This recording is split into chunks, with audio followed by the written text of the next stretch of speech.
con los signos, que cuando lo resolvió el profe comentó que era sacado del Word. No, pero no, era algo sobre la clasificación de los trabajos, era algo teórico, porque lo de los signos y todo eso lo vieron en la práctica, al menos toda la parte de resolución, digamos, esa la ven con antes, pero era algo acerca de trabajos cuasiestáticos y no cuasiestáticos, pero no sé quién fue el que preguntó, no sé si está en la clase hoy o no.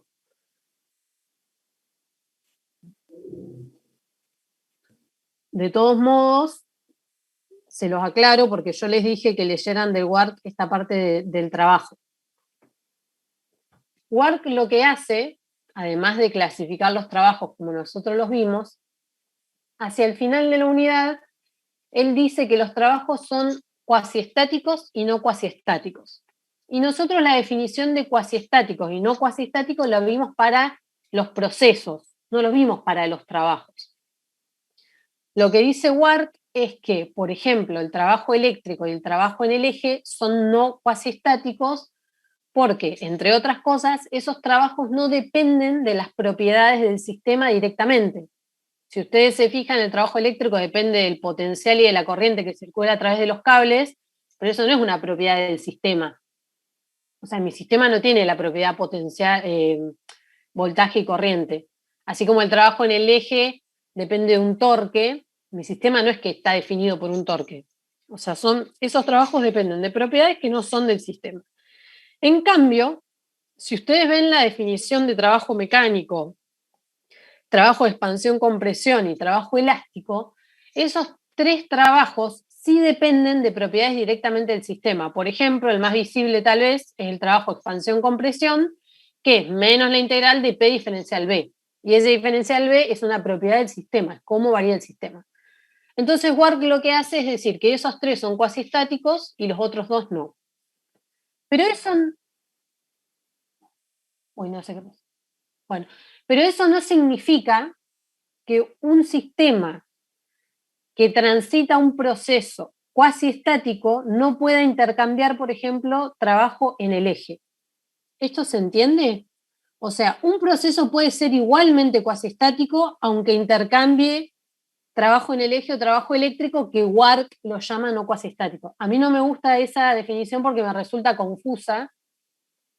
Eso por ahí sí le critico a Ward, porque ustedes pueden decir, bueno, pero si este trabajo Ward lo clasifica como no cuasistático, entonces si mi sistema intercambia este trabajo, evidentemente es no cuasistático, y eso está mal. ¿Esto se entiende? ¿Y entonces para qué lo aplicaríamos la definición de Ward? No, es que no, yo no la aplicaría, justamente eso les estoy diciendo.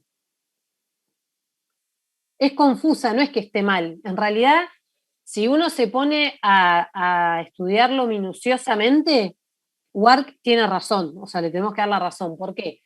Porque si ustedes ven el trabajo en el eje implica un rozamiento con la masa, esa rueda de paletas tiene fricción con la masa. Y localmente, las propiedades alrededor de las paletas van a ser distintas que, por ejemplo, si hay un gas, van a ser distintas que si yo me alejo un poquito del gas. Pero para nuestro análisis de termodinámica, que estamos analizando todo a nivel macro, esas variaciones van a ser despreciables. Es por eso que Ward llama no cuasistático. ¿Está bien?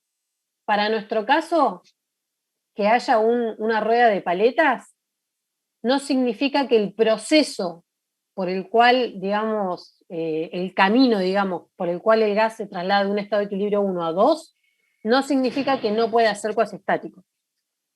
¿Esto se entiende? Esto necesito que lo entiendan, porque si yo les doy un proceso donde hay trabajo eléctrico y ustedes me dicen ya directamente que no es cuasistático, probablemente esté mal. Profe, pero eso lo va a decir el enunciado, ¿no? O sea, nos va a dar la pista o ya lo asumimos directamente que es cuasi estático. Exactamente, les va a dar la pista, como vos bien decís. ¿Te acordás que nosotros habíamos dicho que en general, o sea, un proceso cuasiestático es un proceso en el cual toda la sucesión de estados porque atraviesa el sistema son estados de equilibrio? Y eso en general se da cuando el proceso ocurre muy lentamente. Esa en general es la palabra que van a ver, o directamente dice un proceso cuasiestático.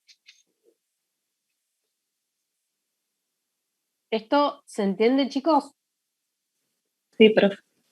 Bien, perfecto. Entonces, vamos a retomar estas preguntitas conceptuales que habían quedado de la clase pasada. Las pasamos rápidamente. No sé si las pudieron hacer o no. Decía, indique verdadero o falso y que justifique siempre su respuesta. Entonces, la primera decía, el trabajo es un mecanismo para transportar energía a través de la frontera de un sistema y la potencia es la velocidad de transporte de energía. ¿Qué me dicen de esa? ¿Es verdadera o falsa? Para mí es verdadero. Bien, ¿por qué?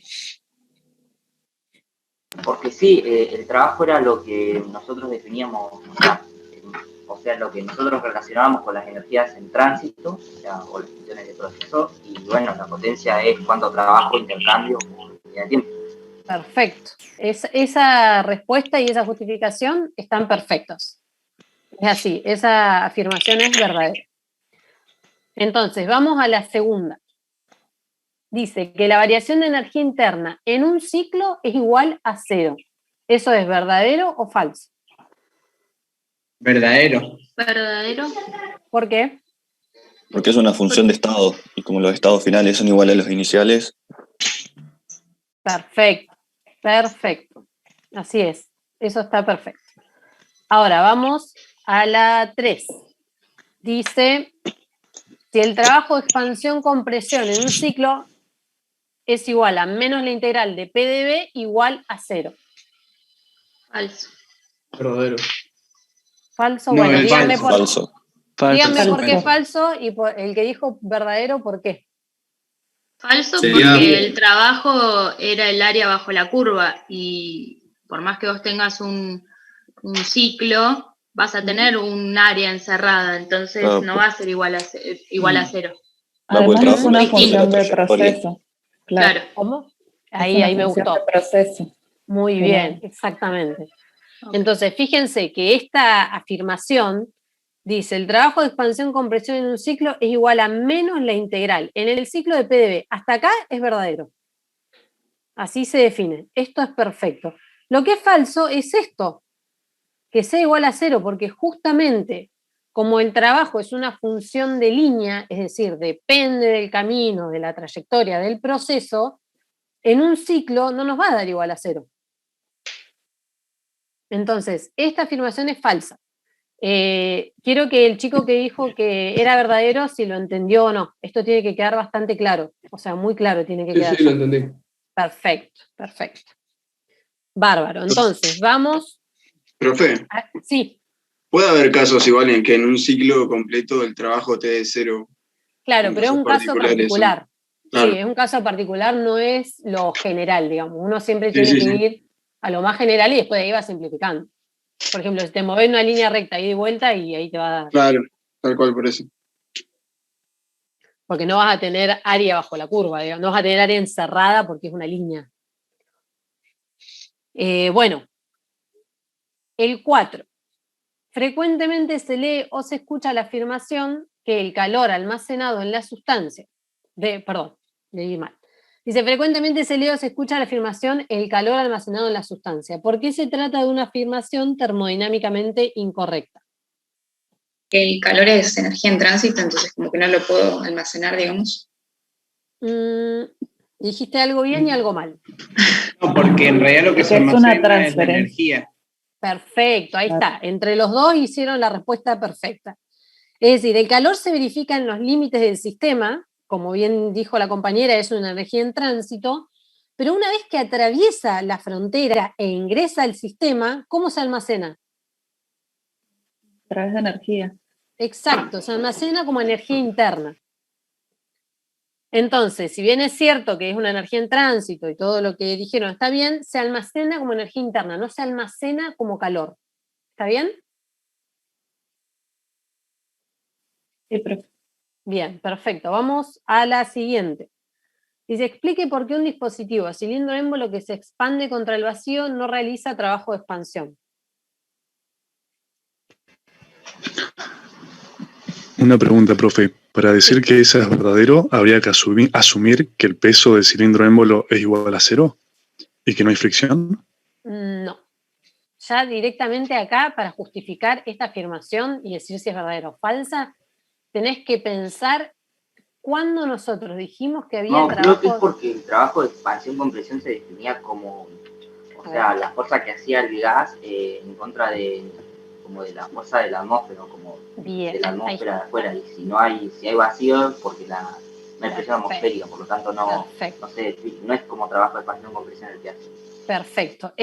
Ahí se tienen que ir. Se tienen que ir a la definición. ¿Cuándo nosotros dijimos que existía trabajo de expansión-compresión? Bueno, dijimos que existía cuando el sistema se expandía o comprimía contra una fuerza. Y en el caso de la expansión libre justamente hay vacío y por lo tanto no hay una fuerza externa y por lo tanto no hay trabajo de expansión-compresión como lo definimos. Esa es la respuesta. Claro, pero vos podrías tener un vacío relativo, digamos, y seguir teniendo el peso del émbolo, ¿no? Ahí ya está. Y el peso del émbolo igual, en ese sentido, si vos tenés, por ejemplo, el émbolo vertical, horizontal, y ahí ya estás haciendo asunciones, digamos, que no dice el enunciado. Vos estás diciendo que se expanden contra el vacío, o sea, hay vacío. Y en ese caso no hay trabajo de expansión. Si hay vacío relativo, si hay un poquito de fuerza, ahí ya obviamente cambia la cosa.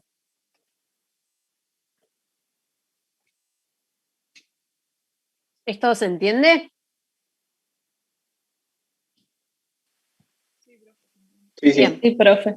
Entonces, bueno, el último no lo vamos a hacer porque son definiciones que ya las tienen que definir calor, trabajo y energía. Sabemos que el calor y trabajo son energías en tránsito, que ¿dónde las vamos a buscar? ¿En la frontera? En la frontera, exactamente, y la energía interna del sistema, que es la energía propia, que es una parte en realidad de la energía propia del sistema, que estaba compuesta por la parte, digamos, lo estaba asociado al nivel microscópico, que tiene que ver con la velocidad de las partículas, fuerzas intermoleculares, etc. Entonces, ¿esto quedó claro? Con esto cerraríamos la unidad 2A. A ver qué me dice. Se me cortó el audio. Vamos ahora a seguir, ya habíamos empezado la unidad 2B, brevemente, vamos a retomarla. ¿Ahí ven la presentación de la unidad 2B? Sí. Bien. Entonces, habíamos dicho que ahora que ya habíamos definido todas las energías, o sea, habíamos definido las energías a través de la frontera y la energía propia del sistema, entonces estamos en condiciones de poder llegar a la formulación del primer principio de la termodinámica, o lo que se llama también la ley de conservación de la energía. Como habíamos dicho que la termodinámica era una ciencia experimental, es decir, que se basa en observaciones, entonces íbamos a dar lugar al primer principio a través de un experimento que era el experimento de Joule, en donde Joule demostró que el calor y la energía son energías, que el calor y el trabajo, perdón, son energías que tienen las mismas unidades y que el calor se puede transformar en trabajo y viceversa. Bueno, el experimento, esto es lo que les acabo de decir, y el experimento de Joule, miren, ahí se los animé, porque encontré no sé si lo pueden ver ahí, hoy. Y ahí ya no sé qué pasó. Ahí lo ven, baja la pesita y mueve la rueda de paletas. Sí, profe. Entonces el experimento, repasando brevemente, constaba de un recipiente aislado térmicamente con 1 kilogramo de agua y un termómetro dentro de ese recipiente con agua, que inicialmente la temperatura estaba a 14,5 grados centígrados y le entregábamos trabajo a ese recipiente hasta que la temperatura variaba 1 grado centígrado, es decir, hasta 15,5 grados centígrados. Además teníamos una regla calibrada en donde podíamos medir el desplazamiento vertical de la pesa que accionaba una polea, que a su vez accionaba el eje que movía la rueda de paletas. Entonces, bueno, ahí se ve la pesa de plomo que cae y lo que les acabo de decir. Es decir, que si el agua era el sistema, entonces las interacciones en la frontera, la única que veíamos era el trabajo técnico. Entonces, el trabajo técnico lo podíamos medir ¿A través de qué?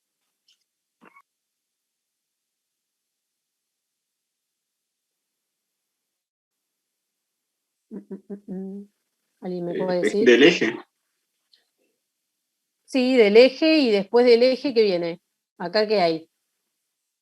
El sistema sería la variación de Energía la altura potencial. de la pesita. Exacto, se puede medir el trabajo ingresado al sistema para que el agua pase de 14,5 a 15,5 en 1 kilo de agua, haciendo que, midiendo la energía potencial de la pesa, que es quien hace mover la rueda de paletas. ¿Está bien?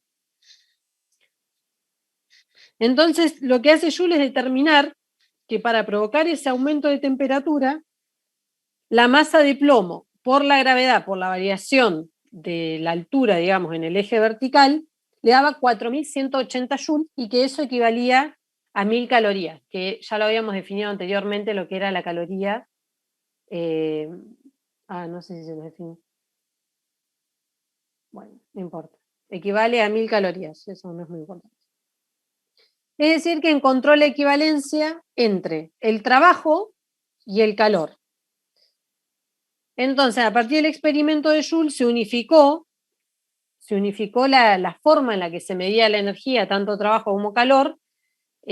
Antes yo les había comentado que anteriormente el calor se medía en calorías, y a partir de este experimento, unos años después, se empezó a medir todo en joules.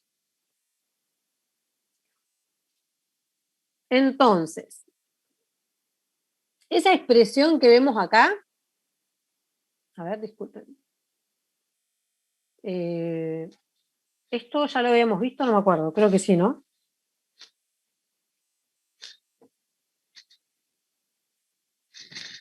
¿Esto lo habíamos visto, chicos? No me acuerdo. Creo que no. Creo Quizá lo vimos por arriba. Lo vemos como una introducción a... ¿Ah, sí? A ver, sí, creo que lo vimos. Bueno, no importa. Entonces él encontró que el trabajo técnico que hacía variar a 1 kilo de agua 1 grado centígrado era 4.180 joules. Entonces, todo el trabajo transferido hace variar la energía interna del sistema, que habíamos dicho que por qué solamente tomábamos la energía interna del sistema y no la energía cinética y potencial macroscópica. ¿Alguien se acuerda? Porque no había movimiento del centro de masa del sistema. Perfecto, o sea, mi recipiente no se está moviendo ni para arriba ni para abajo ni a una velocidad.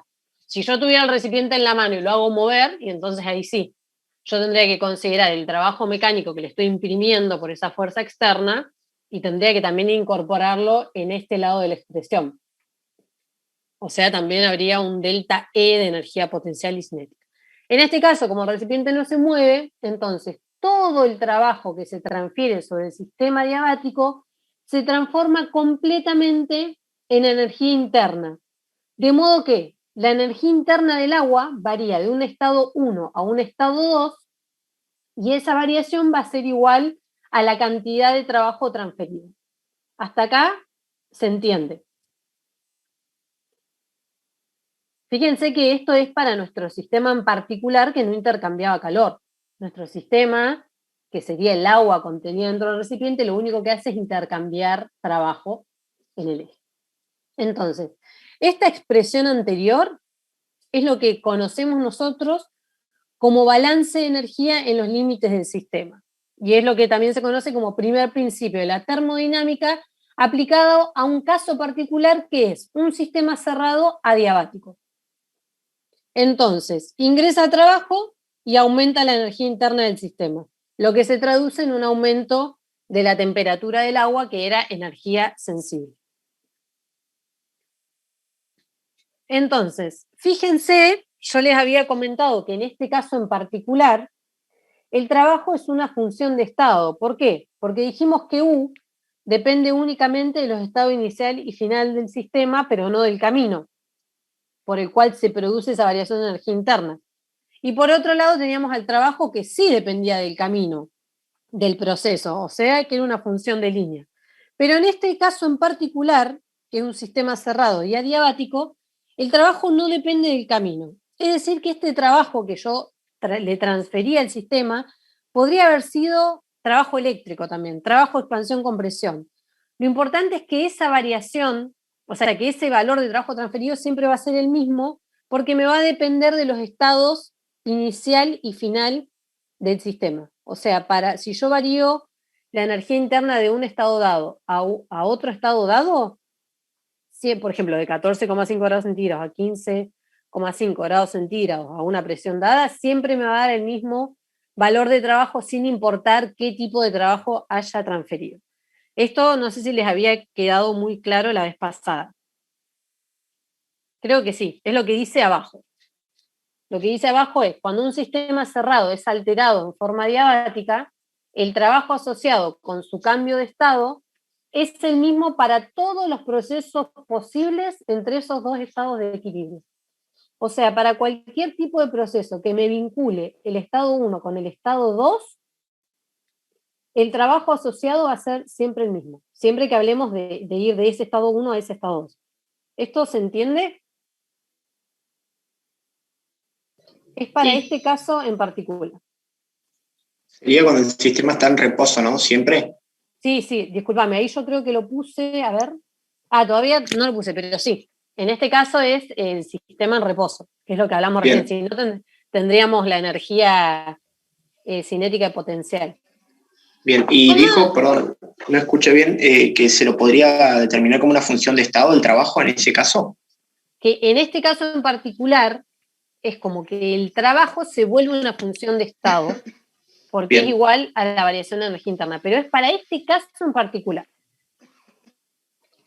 Ahora ya vamos a llegar a la formulación más general de todas del primer principio de la termodinámica. ¿Cómo dijiste que se llamaba la expresión esa? O sea, que como es cerrado y es adiabático, no interviene... No, es un balance de energía en los límites del sistema, digamos, es lo que... Okay. O sea, es el primer principio de la termodinámica, pero aplicado a un sistema muy particular, que es un sistema cerrado de frontera adiabática.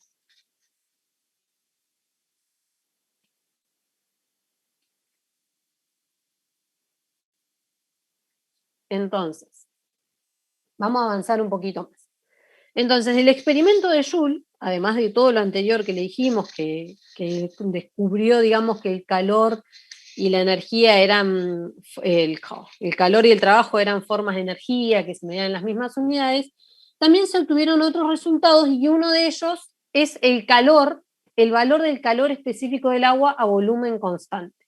Esto yo no sé si ustedes lo vieron anteriormente en otra materia, yo creo que sí. Pero bueno, lo vemos rapidito acá, ¿no? El calor específico del agua a volumen constante se define. La definición es la variación de energía interna respecto a la variación de temperatura cuando el volumen del sistema se mantiene constante. ¿Por qué uso derivadas parciales? Porque en realidad la energía interna depende de más variables que la temperatura. ¿Está bien? En este caso solamente evaluamos la variación de la energía interna respecto a la temperatura cuando el volumen se mantiene constante. Pero yo en realidad puedo escribir esto que es una propiedad específica o extensiva. Específica. Específica, perfecto, porque es una U chiquita y dijimos que las unidades, si yo tuviera la U chiquita, sería en energía por unidad de masa. Es decir, que yo puedo reescribir esta expresión y en vez de escribir la energía interna específica, la escribo a la energía interna como una propiedad extensiva y la divido por la masa, que como la masa es constante de mi sistema, la puedo sacar afuera de la derivada. Esto se entiende, es bastante sencillo. O sea, la masa de mi sistema es constante. Y además, esta derivada, puedo hacer un pasito más, y la puedo escribir como deltas. Entonces voy a tener que el calor específico del agua a volumen constante va a ser igual a 1 sobre la masa de ¿quién? De mi sistema, que por ejemplo en el experimento de Joule era el agua, por el delta de energía interna del estado final menos el estado inicial sobre la variación de temperatura entre el estado final y el estado inicial. Y resulta que para el experimento de Joule yo conozco todo, porque conozco mi sustancia que era agua. Ya obtuvimos que la variación de energía interna era 4180 joules. Sabemos que la masa era 1 kilo y también sabemos que la variación de temperatura era 1 grado centígrado. Entonces de ahí se desprenden las unidades del calor específico a volumen constante, digamos. Esto se entiende. O sea, el calor específico a volumen constante es 4180 joules sobre kilogramo por grado centígrado. Algo importante, chicos, acá, porque esto en los parciales, nosotros supónganse que le damos este valor de volumen específico y le damos la temperatura en Kelvin. Acá, si ponen grado Kelvin o grado centígrado, es lo mismo. ¿Se dan cuenta por qué es lo mismo poner acá grado centígrado o grado Kelvin? Sí, porque es la variación, la distancia entre los dos. Porque es un delta T. Exactamente, es un delta. Y nosotros para pasar de grados centígrados a Kelvin teníamos que sumarle 273,15 a la temperatura inicial y a la final. Cuando hagamos el delta se me va a anular. Entonces es indistinto si acá va Kelvin o grados centígrados. El valor va a ser el mismo. Eso tiene que quedar claro porque después en los parciales hacen unas conversiones fantásticas, pero que están mal. Multiplican, suman por 273, lo dividen, no sé qué hacen. Matemáticamente sí da el mismo número, pero por ahí cuando haces la simplificación de las unidades... igual es lo mismo. No, es lo mismo, es lo mismo. Sí. Entonces, este es otro resultado que se obtuvo del experimento de Joule. Ahora vamos a complicar un poco más las cosas, entre paréntesis, y vamos a ver qué pasaría si repetimos el experimento de Joule, pero en vez de tener un sistema aislado, Joule había puesto todo un aislante alrededor en ese recipiente había puesto un aislante para impedir el flujo de calor, pero nosotros ahora vamos a hacer el mismo experimento, pero vamos a sacar ese aislante. Entonces, vamos a hacer que lo que antes era diabático ahora sea, ¿cómo? Diatérmico. Diatérmico, perfecto. Voy a permitir la transferencia de calor entre el sistema y su entorno a través de la frontera. Entonces, cuando yo haga mi primer principio o mi balance de energía en la frontera, yo ya no voy a tener que todo el calor intercambiado va a ser igual a la variación de energía interna. Porque ahora voy a tener otra energía en tránsito en la frontera que va a ser el calor. Entonces, ese calor justamente va a ser la diferencia entre la variación de energía interna menos el trabajo transferido, o lo que es equivalente, todo el calor transferido más todo el trabajo transferido va a ser igual a la variación de energía interna. Esto, hasta acá vamos bien. Entonces, fíjense que ahora la expresión esta que vemos acá, que el calor más el trabajo igual a la variación de energía interna, constituye el primer principio para sistemas cerrados diatérmicos. El anterior que vimos para el caso particular era para sistemas cerrados y adiabáticos en reposo. Este primer principio que vemos acá es para sistemas cerrados diatérmicos en reposo. Entonces, bueno, lo del reposo ya dijimos que lo veíamos acá, que solamente estamos considerando la energía interna, porque si se moviera, si este sistema no estuviera en reposo, tendríamos que considerar la variación de energía propia del sistema, que cómo va a estar constituida. Va a estar constituida por la energía interna, que la evaluamos a nivel microscópico, y la energía cinética y potencial que veíamos a nivel macroscópico. Por ejemplo, esto podría suceder, como les decía recién, si viéramos que el recipiente se mueve por acción de una fuerza externa, y entonces vamos a variar la energía cinética y potencial, además de la energía interna. ¿Qué debería existir si nosotros tuviéramos que el sistema varía su energía cinética y potencial. De este lado, ¿qué tendríamos que ver dentro de este término?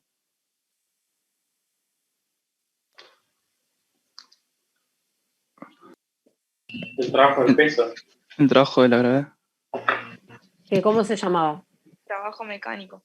Trabajo mecánico tendríamos que ver. Fíjense, chicos, que acá, si bien ahora lo vamos a ver general, acá está. Esto, el calor y el trabajo que yo pongo acá, representa a la sumatoria de todos los flujos de calor que atraviesan la frontera del sistema. Y el trabajo representa la sumatoria de todos los trabajos que atraviesan la frontera del sistema. Es decir, que si yo tengo que mi sistema varía su energía cinética y potencial, acá debería existir un trabajo mecánico, porque habíamos visto que justamente estaba relacionado con eso. Hasta acá vamos bien. Ahora, ¿qué pasa si el proceso fuera cíclico? ¿Qué pasa si el proceso es cíclico? ¿Qué pasa con la variación? Sí. Sería 0. La variación de energía interna va a ser 0. Porque es una función de estado, ¿no? Porque es una función de estado, exactamente. Y entonces la sumatoria de todos los calores más todos los trabajos que se intercambian a través de los límites es 0. La sumatoria, ¿está bien? La sumatoria de todos los flujos de trabajo y calor nos debería dar 0, nos tiene que dar 0. Entonces, hasta acá analizamos un sistema cerrado y obtuvimos cómo se formula el primer principio en el caso de que el sistema sea o adiabático o diatérmico y ambos estén en reposo. ¿Hasta acá, chicos, tienen alguna duda? Porque ahora se viene lo complicado.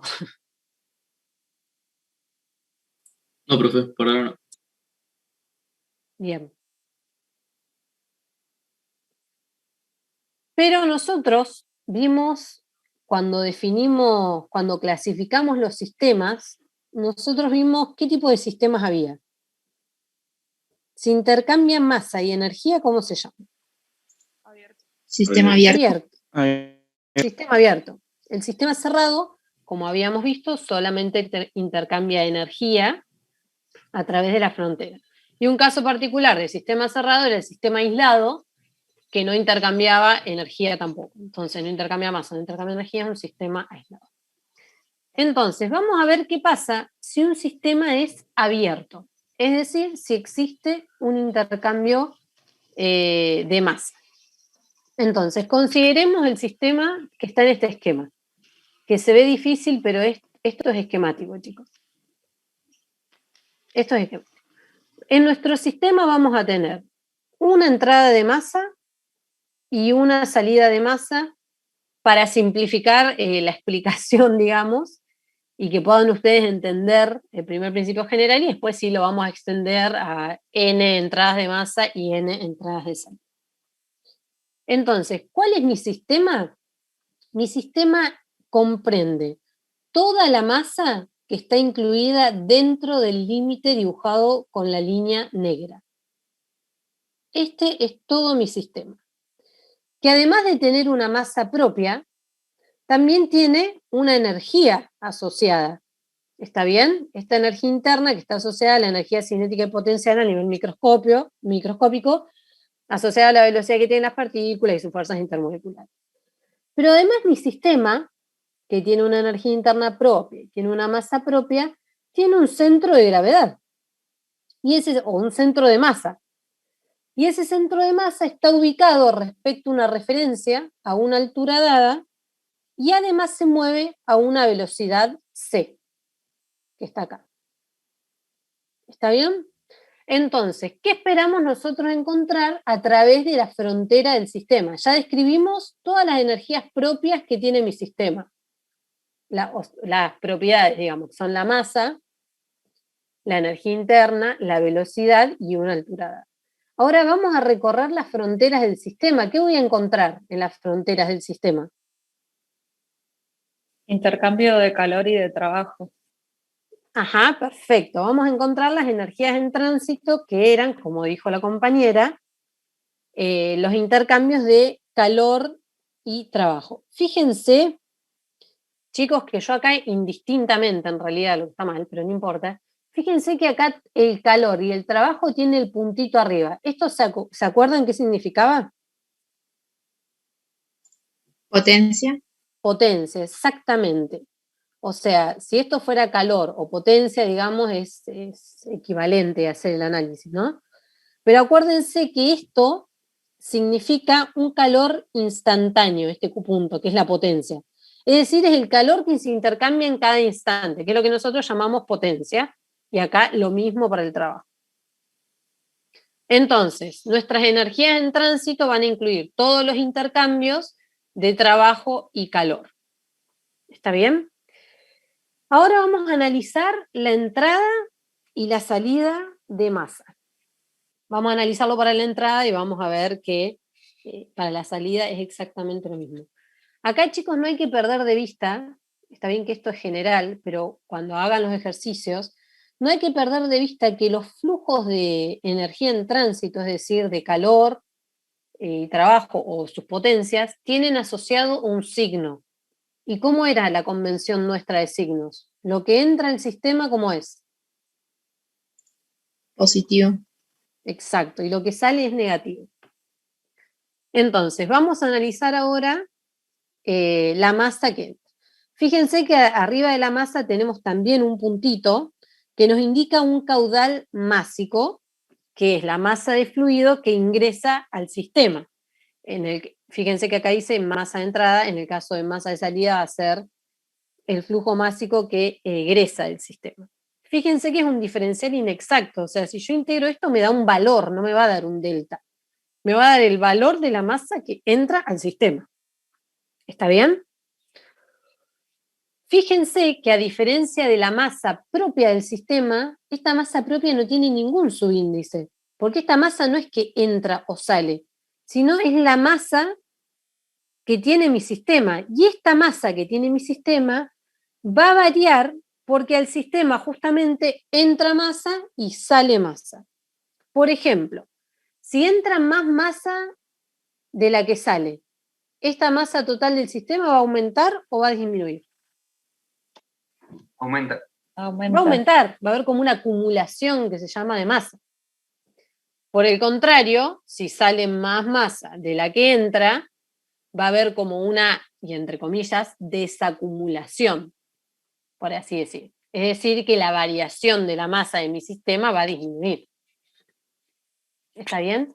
Entonces, es muy importante que además de un balance de energía que vamos a hacer, tengamos nuestro balance de masas. Cada vez que tenemos un sistema, hay dos balances que están íntimamente relacionados, que es uno el balance de masas y otro el balance de energía. ¿Está bien? En este caso nosotros ya vimos que la variación, esto se lo digo en palabras, ahora lo vamos a ver en ecuación. La variación de la masa de mi sistema en el tiempo va a estar relacionado con la masa que entra y la masa que sale en el tiempo. Ahora vamos a ver qué pasa, eso es en cuanto a la masa, ahora vamos a ver qué pasa con nuestro balance de energía, que ya habíamos dicho que nuestro sistema tenía una energía interna, una energía asociada a la energía cinética y potencial, y ahora entonces, si a través de la frontera yo intercambio energía, entonces voy a tener que producir una variación de energía propia del sistema. ¿Está bien? Y las energías en tránsito, dijimos, van a ser el calor y el trabajo, y también va a estar, no nos olvidemos, ese trabajo asociado, o sea, la energía asociada a la entrada y la salida de masa. Es decir, que además de tener en nuestro balance de masas la masa que entra y la masa que sale, en nuestro balance de energía vamos a tener la energía asociada a esa masa que entra y a esa masa que sale. ¿Esto lo entienden, chicos? Ahora lo vamos a ver en ecuaciones, pero quiero saber si... Profe, que el trabajo de flujo, ¿no? Exactamente, el trabajo de flujo que habíamos visto. Fíjense que los caudales másicos que entran, y esto es importante, porque nosotros por un lado tenemos el balance de masa. Masa que entra menos masa que sale igual a la variación de la masa del sistema. Y por otro lado tenemos nuestro balance de energía, que ya dijimos, calor, los trabajos, y dentro de esos trabajos vamos a tener el trabajo de flujo. Fíjense que la masa que ingresa al sistema tiene asociada una energía interna, una energía cinética y respecto a una referencia, una energía potencial. Lo mismo ocurre con el flujo másico que egresa del sistema. Entonces, teniendo en cuenta todas estas condiciones, vamos a hacer, vamos a tener que plantear un balance de energía, como lo hicimos recién con el de la masa, un balance de energía. Profe, ¿Está bien? Sí. todas las propiedades de los flujos másicos que hay, o sea, la energía potencial y cinética que traigan, todo eso está englobado en el trabajo de flujo. No, ahora lo vamos a ver. Ahora Profe, lo vamos a ver. Sí. una pregunta, ¿la masa también sería función de estado? No. Esto Sí, porque como dijo que tenía una es un energía interna diferencial asociada. inexacto. Ah, claro. No, es un diferencial inexacto esto, no es de estado. O sea, si vos integrás esto te va a dar un valor.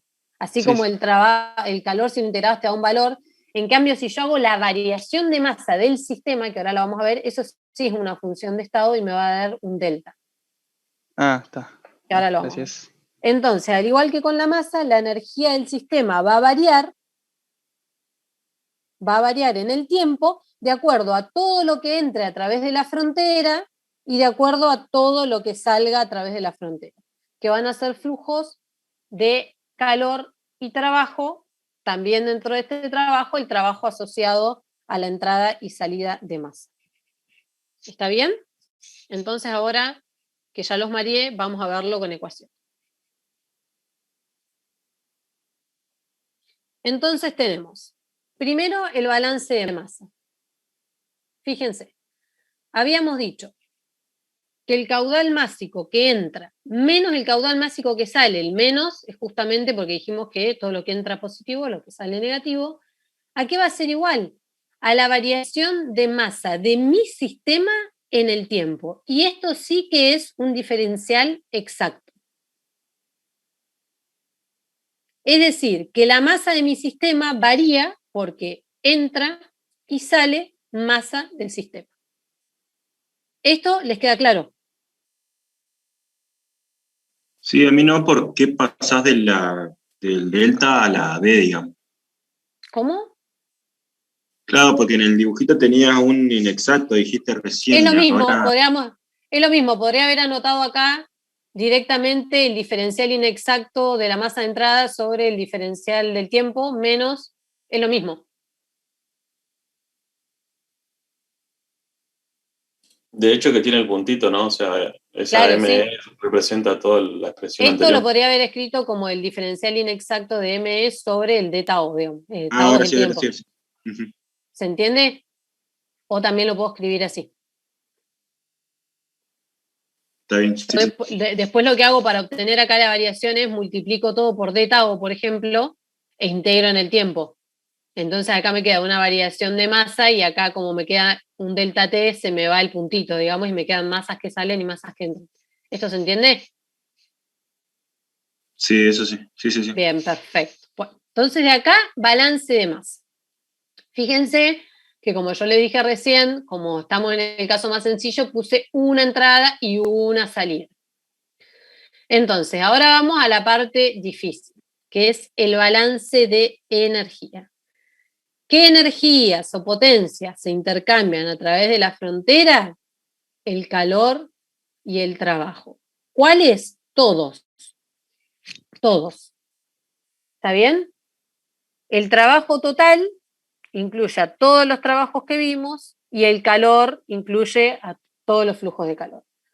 Y además de esto del trabajo total, fíjense que acá en el trabajo total tenemos el trabajo de flujo, y entonces acá un compañero me preguntó si la energía interna y la cinética y la potencial asociada a la masa estaban dentro del trabajo de flujo. No, es la respuesta y acá lo pueden ver bien. Porque el trabajo de flujo lo tengo acá, incluido en este término. Esta energía que vemos acá son las energías asociadas al flujo másico que ingresa con una energía interna dada, una velocidad y una altura, que son propiedades, o sea, este paréntesis está constituido por propiedades intensivas. Si yo lo multiplico ahora por la masa, y ahí voy a tener la propiedad extensiva. ¿Esto se entiende? ¿Lo puede repetir, profe? Que yo les dije acá que en el balance de energía voy a considerar todas las energías que se intercambian a través de la frontera.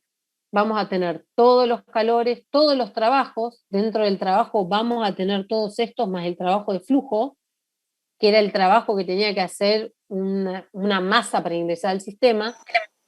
Pero además voy a tener la energía asociada a esa masa del sistema que entra con una energía, a esa masa, perdón, que ingresa al sistema, sí, está bien digo, que va a tener una energía interna dada, una velocidad dada y una altura dada en la entrada.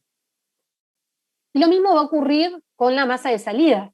Esa masa de salida va a tener una energía asociada, ¿con qué? Con la energía interna de esa masa de salida, la velocidad de esa masa de salida y la energía potencial de esa masa de salida.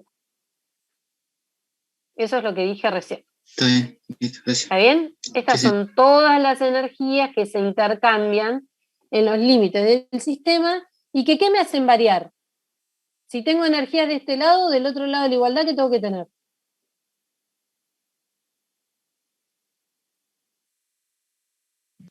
Energía. La energía interna. Energía. ¿Pero qué energía? La energía propia del sistema. Todo esto lo evalúo en la frontera del sistema y el sistema tiene que reaccionar de algún modo, o sea, su energía propia va a variar. ¿Y cómo va a variar? ¿Cuál es la energía propia de ese sistema? Y va a ser la energía interna, la energía cinética, la energía potencial, y además va a aparecer otra energía que yo no se las describí anteriormente para no hacerles un matete en la cabeza, que es una energía elástica, que no habíamos considerado anteriormente, pero que va a estar relacionada con la presencia de un trabajo elástico. ¿Está bien? Y esta, chicos, es la expresión más general, bueno, casi la más general que existe para el primer principio de la termodinámica, que es para un sistema abierto que intercambia trabajo, que intercambia calor, que intercambia todos los tipos de trabajo y que por supuesto tiene flujos que entran de masa y flujos que salen por ser un sistema abierto. Fíjense otra vez más que la variación de energía propia del sistema es en el tiempo y no tiene subíndices, porque es algo propio del sistema. Esto se refiere a todo lo que entra y lo que sale, y esto es cómo varía dentro del sistema, es algo propio, no tiene subíndices de entrada o salida. Profe, una pregunta. Entonces, esas dos energías asociadas al caudal másico de entrada y de salida son también consideradas energías en tránsitos como el calor y el trabajo. Exactamente, pero no es el trabajo de flujo. Pero todo lo que atraviesa el sistema es también una energía en tránsito.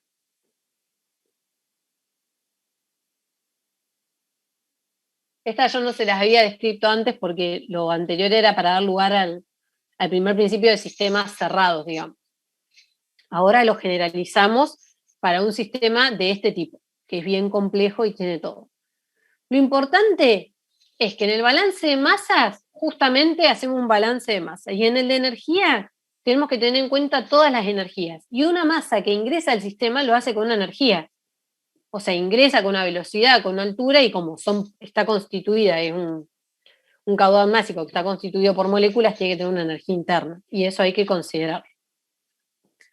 Entonces, fíjense que los trabajos, ahora vamos a ir a esta... Yo acá puse trabajo total, y fíjense que el trabajo total está constituido por todos los trabajos que vimos. ¿Cuáles eran? Vamos a aprovechar a repasarlo. Trabajo de expansión-compresión, ¿qué necesitábamos para que se dé? Una variación de volumen ¿Y qué más? y una presión. Una fuerza externa. Una fuerza externa. Trabajo mecánico que necesitamos para que se dé. Variación de energía cinética y potencial. Una fuerza externa que me varíe la energía cinética y potencial del sistema. Trabajo técnico, ¿a quiénes les llamábamos? Al trabajo del eje ¿Y a cuál más? y del muelle. Al eléctrico. No, no, y al eléctrico. eléctrico. Trabajo técnico es en el eje y el eléctrico. Y el trabajo elástico, que estaba asociado, por ejemplo, al trabajo cuando tenemos deformación, digamos, por ejemplo, como vimos con el muelle. Ojo, chicos, que yo la primer clase tal vez se malinterpretó, tal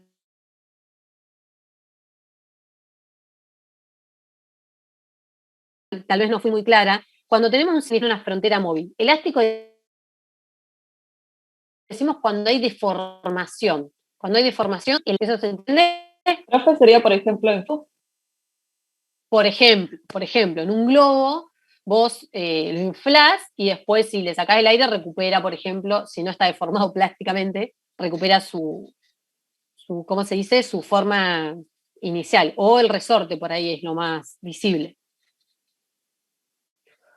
Bueno, y además teníamos, dentro de nuestro trabajo total, fíjense que lo dejamos afuera, el trabajo de flujo. Y el trabajo de flujo era el trabajo que tenía que hacer una masa para ingresar o egresar del sistema y vencer la presión, digamos, para poder entrar al sistema. Y lo representábamos como sigue acá, ¿se acuerdan? Bueno, esto es potencia, chicos. Yo les hablo de trabajo, pero fíjense que todos tienen el puntito arriba. O sea que va a ser el caudal másico por la presión de entrada, por el volumen específico de entrada, y si tiene una salida va a ser menos el caudal másico de salida por la presión de salida, por el volumen específico de salida. Hasta acá vamos bien. Esto ya lo habíamos visto. Profe, Sí. disculpe, en la expresión más general que dijo usted, no entiendo por qué suma la energía potencial elástica. Si sabía de... ¿Sí qué? Escucho. No, lo escucho. No, pero no escuché. Si se había, y ahí no te escuché más. O sea que habíamos dicho que la energía total de un sistema era la energía interna más la energía macroscópica, por así decirlo. Exactamente. Y esta energía macroscópica era debida a un trabajo mecánico. Exacto. O bueno, sea, ahora la energía cinética y potencial. Perfecto. Ahora le vas a incluir un término más, que es la energía elástica. Claro, o sea, la potencial es gravitatoria más elástica ahora, de ahora en más. Sí, o sea, separala si querés. No le digamos gravitacional elástica, llamarle elástica, que va a ser cuando tengas relacionado un trabajo elástico.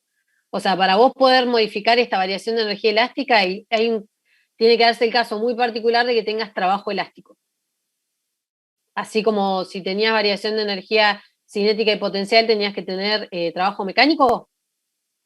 Bueno, esto es lo mismo, nada más que es elástico. Bien, pero entonces el trabajo elástico modifica la energía interna del sistema interna, o la macroscópica. No la energía interna. La energía interna es esta, modifica la energía propia del sistema en bien. término que sería energía elástica. Bien, buenísimo. Sí. Gracias. Sí. Bueno, seguimos. Entonces, ¿dónde me quedé? Bueno, entonces fíjense que ahora vamos a expresar el trabajo total, le vamos a llamar a todo lo que está entre paréntesis, le vamos a llamar W, que está todo acá, más el de flujo. Es decir, que el trabajo total ahora va a ser W más el trabajo de flujo. Y esta expresión la vamos a incorporar en el primer principio y vamos a reescribir la formulación, como vamos a ver ahora, para obtener una expresión un poquito más simplificada y para introducir una propiedad. Entonces, fíjense, esto sigue exactamente igual. Balance de masa, esto ya lo tenemos recocinado, flujos que entran menos flujos que salen, igual la variación de masa en el tiempo del sistema. Ahora el balance de energía. El calor va a seguir siendo igual que antes, El trabajo dijimos que vamos a descomponerlo en W más el trabajo de flujo. Y fíjense que el trabajo de flujo lo incluimos dentro del paréntesis en donde teníamos la energía de la masa. O sea, sacamos factor común la masa, si se acuerdan, vuelvo para atrás. Fíjense, el trabajo de flujo era la masa de entrada por P por B menos la masa de salida. Entonces lo único que hice fue meterlo acá adentro y le saqué factor común. Esto se ve bien y esto sigue todo igual. ¿Hasta ahí me siguen, chicos?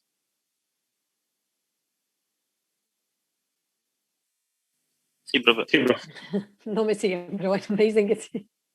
Bueno, ahora entonces vamos a definir a esta cantidad energía interna del caudal másico que ingresa, más la presión con la que ingresa por el volumen específico que ingresa, la vamos a definir como la función entalpía. Y la función entalpía es una función de conveniencia. No tiene una definición física, sino que es, como les dije recién, una función de conveniencia. Así que si les preguntan ustedes que definan la entalpía, no tiene un significado físico. O sea, ustedes pueden decir, es una función de conveniencia y no tiene un significado físico. Pero lo que sí puedo hacer es definir físicamente cada uno de los términos que la forman. Es decir, que la entalpía es la suma de la energía interna y el trabajo de flujo, todo está por unidad de masa en este caso. ¿Esto, chicos, me siguen? No, Sí, yo no, profe. no ¿Qué me era? No, U Sí. más P por B, ¿qué es eso?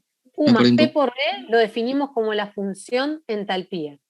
Y esta función es una función de conveniencia. No es que tiene un significado físico, pero lo que yo sí puedo hacer es definir cada uno de los términos que la componen, digamos. U va a ser la energía interna, que está asociada a la energía cinética y potencial de las moléculas, que en este caso es del flujo másico que entra, y P por B va a ser el trabajo de flujo, que ya lo habíamos visto. Es el trabajo que debe hacer el fluido para ingresar al sistema. Entonces, esta función es una función de conveniencia. Hasta acá, chicos, me siguen. Lo único que hice fue descomponer el trabajo total que habíamos visto y especificar el de flujo para poder hacer esta agrupación y obtener la función entalpía. Profe, Todo el resto está... Sí. Uy, perdón. Una consulta. Entonces, por ejemplo, si nos pedirían definir, diríamos que es la sumatoria o la suma de la energía interna del sistema y del trabajo de flujo, ¿cómo lo...? Perfecto, por unidad de masa. Por unidad de masa. En este caso, porque yo lo tengo, fíjate que es una Claro, H son chiquita, específicas. Claro. es específica. Yo lo podría, si lo multiplico por la masa, fíjate que si acá incorporo la masa, podría tener la entalpía como una propiedad extensiva. Profe, ¿y a qué hace referencia eso de función de conveniencia? O sea, entiendo cómo definirla, pero no sé a qué se refiere con eso de función de conveniencia. Es una función de conveniencia porque vos, por ejemplo, en los programas que vamos a utilizar, a vos ya te va a dar el valor de la entalpía. Y vamos a ver que en el primer principio vamos a calcular cosas en función de la variación de la entalpía directamente. En vez de hacer la energía interna más P por B, esto entalpía, H, punto. Entonces vas a ver que se te simplifica un montón incluso, porque esto miren lo que es un chorizo, esto. Es larguísimo. Entonces es una función mucho más práctica para utilizar. Ahora vamos a ver... ¿Está bien? Bueno, entonces ahora seguimos y ahora sí vamos a encontrar la formulación del primer principio para el caso más general que existe. Es decir, que vamos a extender el primer principio y el balance de masa para un sistema que consta de muchas entradas y muchas salidas. Es decir, que el balance de masa, ahora en vez de tener una masa que entra y una masa que sale, vamos a tener la sumatoria de todos los flujos de masa que ingresan a mi sistema a través de las fronteras, menos la sumatoria de todos los flujos de masa que egresan de mi sistema, igual a la variación de masa de mi sistema en el tiempo. Hasta acá me siguen. Lo único que hice fue incluir sumatoria. Y en el balance de exergía es exactamente lo mismo. Vamos a tener la sumatoria de todos los flujos de calor que atraviesan los límites del sistema, más la sumatoria. Disculpen, acá, sí, está bien. Esto, la sumatoria de todo el flujo de calor, acuérdense que la sumatoria incluye los signos del calor. Si el calor sale del sistema, es negativo.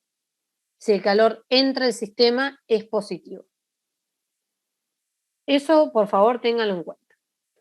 Entonces, vamos a ver que tenemos las sumatorias de las energías en tránsito, de todos los flujos de calor, más todos los flujos de trabajo, menos ¿cuál?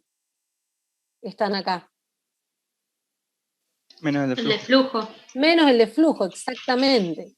Y acá sí vamos a incluir la sumatoria de todas las masas que ingresan al sistema con sus energías asociadas, que son la entalpía, la energía cinética y la energía potencial. Y esta entalpía tenía incluida la energía interna y el trabajo que tiene que hacer esa masa para ingresar al sistema. ¿Está bien? Lo mismo ocurre con el flujo de masa que sale del sistema. La suma de todas estas energías que se verifican a través de la frontera del sistema con sus signos asociados hacen variar en el tiempo a la energía propia del sistema, que ¿cuál era? La energía interna a nivel microscópico, la energía cinética y la energía potencial a nivel macro, más la energía elástica, en el caso de que hubiera deformación del sistema. ¿Esto lo entendieron, chicos? Igual, seguramente no lo van a entender ahora, pero ahora vamos a ver unos ejercicios para bajar a tierra toda esta sumatoria, ecuaciones diferenciales. Pero más o menos lo pueden seguir. Yo tengo una duda, profe. Sí. Usted dijo que la sumatoria de trabajos de calor que vaya con su respectivo signo, la de trabajo también, ¿no? Sí. Todas las energías van con sus respectivos signos. Fíjense que acá ya directamente, como son todas las sumatorias de lo que sale, ya le pusimos el signo acá menos, ¿no? Sí. O sea, acá no le vuelvo a poner menos. Pero lo importante Profe. Sí. Oh, disculpe, no, le iba a preguntar, cuando estaba hablando de la sumatoria de trabajo, dijo que no se sumaba el trabajo del flujo ahí. Claro, porque lo pusimos acá, ¿te acordás? Lo pusimos dentro de la función entalpía. Bien. ¿Te acordás? Bueno, sí, había perdido de vista la expresión anterior. Está bien. Lo importante acá, chicos, es que todo este lado izquierdo del balance representa las energías en tránsito que atraviesan la frontera del sistema y que como atraviesan la frontera del sistema, necesariamente me tienen que hacer variar la energía de mi sistema, la energía propia, porque el sistema tiene que reaccionar. O sea, si me entregan calor o me entregan temperatura, y de algún modo lo tengo que manifestar. Y eso se va a manifestar con la variación de energía propia del sistema en el tiempo. Entonces, esto es el primer principio de la termodinámica para el caso más general. Y ahora sí vamos a volver a ver un caso particular. Y es, ¿qué pasa en un caso particular en el que el sistema está en régimen estacionario? ¿Qué significa esto? ¿Alguien sabe lo que es un sistema en régimen estacionario? ¿Alguno que ya la haya hecho? Yo me acuerdo que de Física 2 era que en un punto en particular las propiedades no cambiaban en el tiempo. Perfecto. En cada punto, digamos. Perfecto. Un sistema, cuando está en régimen estacionario, ocurre cuando las propiedades del sistema permanecen constantes en el tiempo. En el tiempo, chicos. Esto es muy importante porque por ahí no lo pueden ver. Es decir, yo voy a medir a la entrada de mi sistema y mido siempre las mismas propiedades. Acá a un minuto, a media hora, a una hora, mido siempre las mismas propiedades. Me voy al final de mi sistema, a la salida, digamos, y mido siempre las mismas propiedades. ¿Está bien? me da el mismo valor, presión, temperatura, volumen específico, etc. En ese caso puedo decir que mi sistema está en régimen estacionario. Entonces, yo les pregunto a ustedes ahora, mirando la expresión general del balance de masa y del balance de energía, si mi sistema está en régimen estacionario, ¿cuáles son los términos que se anularían? Si está en régimen estacionario, la cantidad de flujo másico que entra es igual a la que sale, o sea, porque siempre sería igual en el tiempo. O sea que lo que No. se va a anular es la variación de la masa de mi sistema en el tiempo. Porque la masa es una propiedad y no puede variar en el tiempo. Es decir, que este término se me anularía. Como bien dice la compañera, quedaría que toda la suma de las entradas de los flujos másicos va a ser igual a la suma de los flujos que salen del sistema.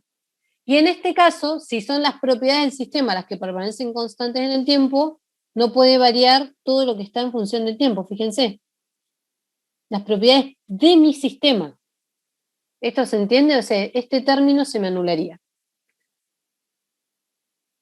¿Esto lo entienden? Sí. ¿Podría Bien. repetir, profe, por favor? Ese último que dijo. ¿Lo de la energía? Sí.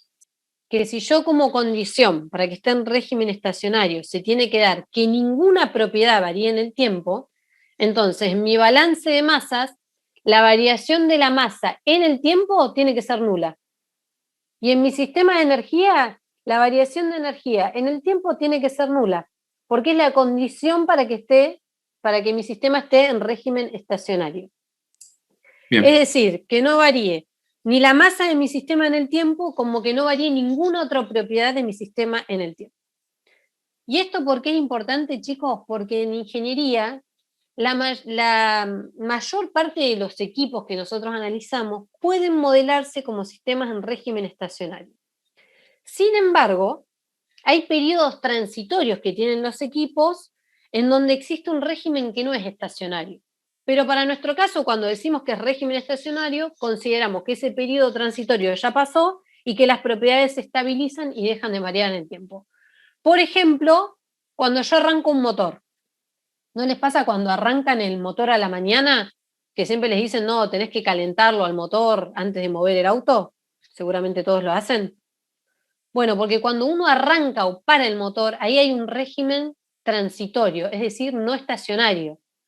Hasta que el motor entra en régimen y se igualan las presiones y se alcanza la temperatura óptima, de hecho lo pueden ver en el termómetro del auto, que sube creo que hasta 90 grados es la temperatura y ahí se mantiene, que empieza a funcionar la refrigeración y todos los fluidos, ya digamos, comienzan a circular y ahí el motor entra en régimen.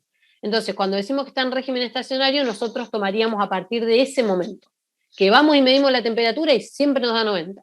Medimos la presión del aceite y siempre nos da la misma presión. ¿Se entiende esto? Sí, pero... Sí. Bien, perfecto. Entonces avancemos un poquito más, otra vez con este dibujito. Bueno, tenemos otra vez el caso más general. La sumatoria de los flujos, esto ya se los expliqué, y la sumatoria de las energías, que van a ser igual a la variación de la energía propia del sistema. Habíamos definido el trabajo como el W, acá me faltó la sumatoria, y acá también. Habíamos definido el trabajo como todos los trabajos menos el de flujo. Entonces, ahora les hago una pregunta. Miren esta expresión del trabajo, que tengo todos los trabajos menos el de flujo. Y les hago esta pregunta que es una pregunta de final. La hicimos el último final y nadie la contestó. ¿Es posible que si mi sistema está en régimen estacionario, yo tenga en la frontera de mi sistema trabajo de expansión-compresión? No, ¿Por qué? porque depende de la variación del volumen con respecto al tiempo. Perfecto, perfecto. Perfecto, esa es la respuesta. Si mi sistema está en régimen estacionario, mi sistema no puede intercambiar trabajo de expansión-compresión. Ahora vamos a analizar el mecánico. Si yo tengo mi sistema en régimen estacionario, ¿puedo intercambiar trabajo mecánico? Tampoco. Tampoco, exactamente, porque el trabajo mecánico estaba asociado a variar la velocidad o la altura de mi sistema, que son propiedades de mi sistema. ¿Puedo tener trabajo técnico? Sí, Sí, trabajo pues. técnico, sí. Exactamente, el trabajo técnico es el único trabajo que puede intercambiar un sistema si está en régimen estacionario. Entonces, conclusión, si el sistema está operando en régimen estacionario, no puede intercambiar ni trabajo expansión-compresión, ni trabajo mecánico, ni trabajo elástico. Esto es importante porque hay problemas que no nos dicen cómo está operando el sistema, si está en régimen estacionario o no. Pero yo ya veo, por ejemplo, que tiene un cilindro émbolo. Y entonces, ¿ese sistema va a estar en régimen estacionario? No. No. Bueno, entonces, esta es la formulación, dijimos, más general, bueno, acá con las sumatorias que me las olvidé, pero no importa, más general del primer principio. Si nosotros tenemos un sistema cerrado, ¿qué pasa con esto? Con el balance de masa. Es 0. Cero, porque no tengo nada que entra, nada que sale, esto me da 0. Todo este término de la sumatoria de masa que entran y que salen, también se me va a hacer 0. Es decir, que de esta formulación más general, yo, analizando cómo es mi sistema, puedo ir simplificando los términos que corresponden y que no existen, como por ejemplo en un sistema cerrado, que no hay intercambio de masa. ¿Se entiende, chicos? Esta es la expresión que ustedes tienen que tener en mente, porque después, dependiendo de las particularidades del problema, vamos anulando los términos. Pero esto es lo que ustedes tienen que tener en mente. La formulación más general.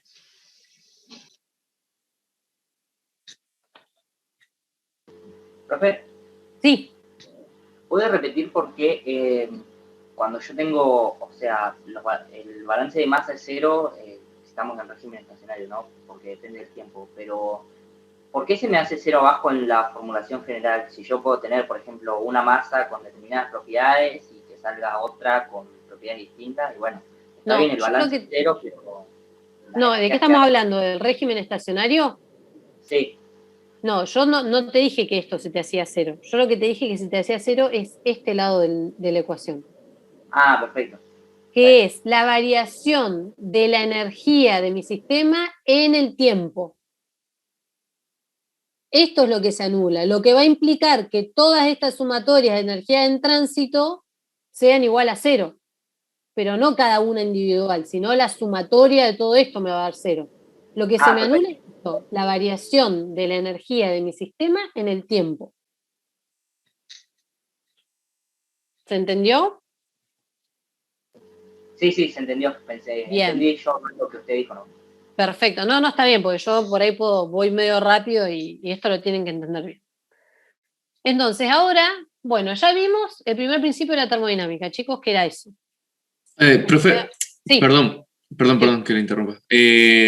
Antes había dicho que en un régimen estacionario no se puede intercambiar el trabajo de expansión, el elástico, y había nombrado un tercero.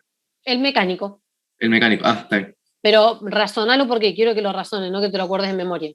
¿Por qué no puedo intercambiar en un sistema en régimen estacionario trabajo mecánico?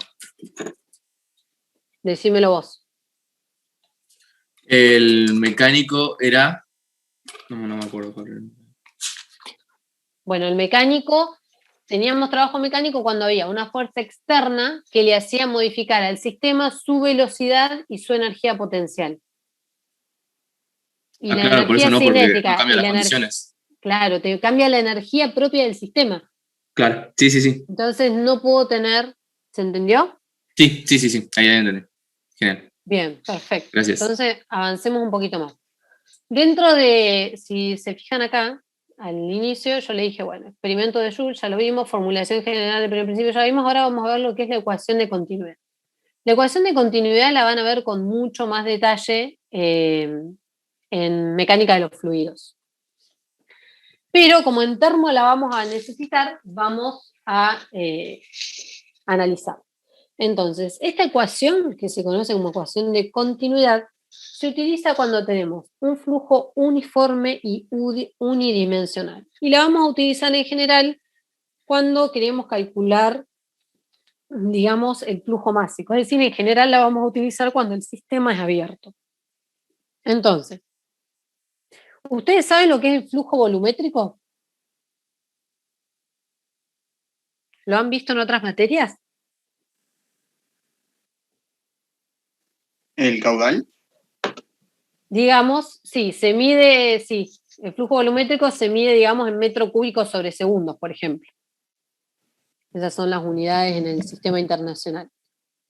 Es decir, que se puede escribir como, si yo tengo unidades de volumen en el tiempo, yo lo podría escribir como la derivada del volumen en el tiempo. ¿Hasta ahí me siguen? No está escrito acá en la filmina, por eso quiero que lo hagan ustedes en su hoja.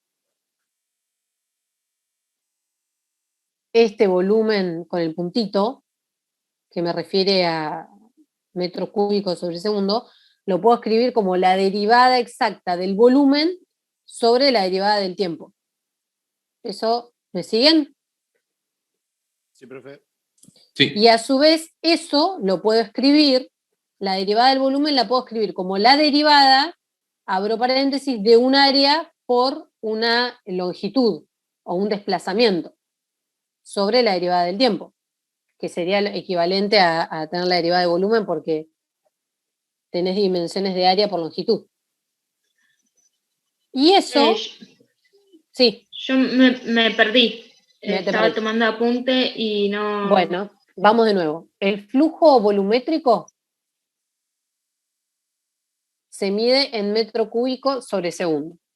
Esto significa que yo lo puedo escribir como la variación del volumen en el tiempo. O sea, si lo escribo en forma diferencial, va a ser la derivada del volumen en el tiempo. dB a dt. ¿Hasta ahí me siguen? Sí, ahí, hasta ahí sí. Bien, y ahora el volumen, esa derivada de volumen, yo la puedo escribir como igual a la derivada del área, o sea, D, abro paréntesis, A por X, ¿no? Porque el volumen es un área por una distancia. Sí. Ahora, si yo considero una sección constante, o sea, un área constante, eso lo puedo escribir como, saco el área fuera de la derivada y me queda el área por la derivada de X a dt. ¿Hasta ahí me siguen? Sí. Y la derivada, resulta que la derivada de dx a dt, ¿a qué es igual? Miren el mouse, a la velocidad. Entonces voy a obtener que el flujo volumétrico se puede expresar como la velocidad por el área.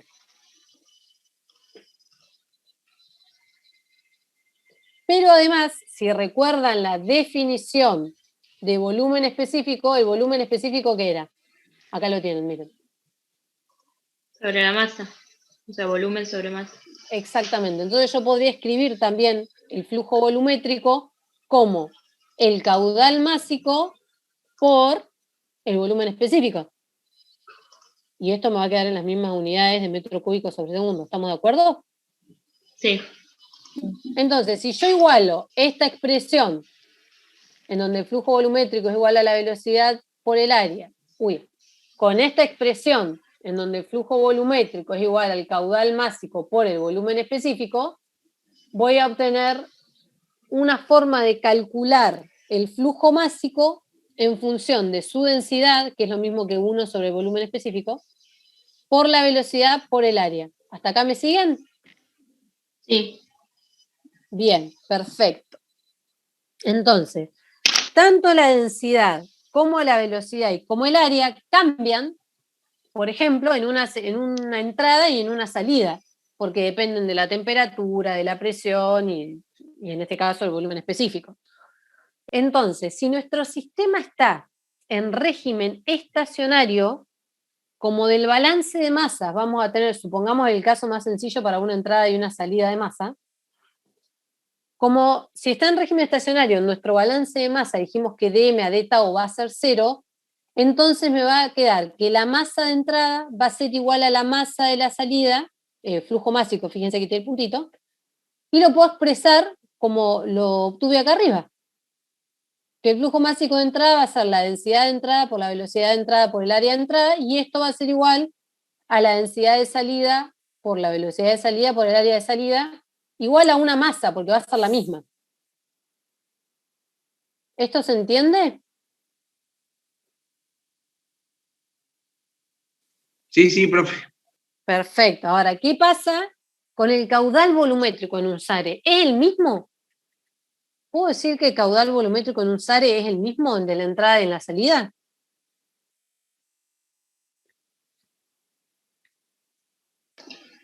Y si el área de entrada y el área de salida son lo mismo, no sé. No, si el fluido es incompresible, sí. Claro, exactamente. Solo puedo decir que es el mismo si la densidad es constante. O sea, acá hay que tener cuidado. Sí digo que si es un SARE, el flujo másico es el mismo. Pero solamente el caudal volumétrico va a ser el mismo si la densidad que en la entrada es la misma que la de la salida.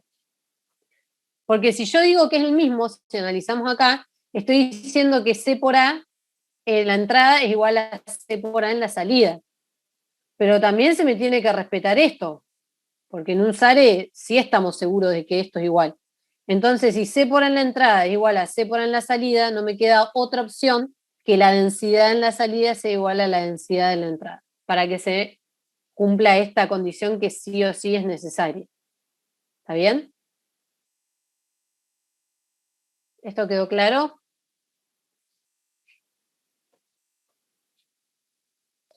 Es decir, que el flujo volumétrico es igual en la entrada y la salida, solo cuando trabajamos con fluidos incompresibles en donde la densidad se mantiene constante.